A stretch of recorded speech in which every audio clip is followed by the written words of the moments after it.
नमस्कार मित्रांनो श्रीकांत युट्यूब चॅनलमध्ये आपलं सर्वांचं हार्दिक स्वागत। मित्रांनो, लाडक्या बहिणींसाठी खुशखबर आहे। लाडक्या बहिणींसाठी आनंदाची बातमी।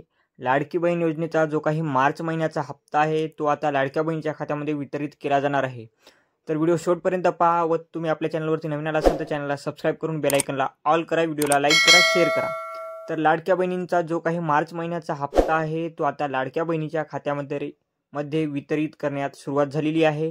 आजपासून म्हणजेच 12 मार्च 2025 पासून लाडक्या बहिणीच्या खात्यामध्ये 1500 रुपयाचा हप्ता जो आहे तो डीबीटीच्या खात्यामध्ये टाकण्यात सुरुवात झालेली आहे। व ज्या लाडक्या बहिणींना पीएम किसान योजनेचा हप्ता येत असेल किंवा शेतकरी लाभार्थी महिला असतील त्या महिलांना 500 रुपये अनुदान स्वरूपी प्रत्येक महिन्याला देण्यात येणार आहेत। तर अशाच माहितीसाठी आपल्या श्रीकांत युट्यूब चॅनलला सबस्क्राइब करून बेल आयकनला ऑल करा। धन्यवाद।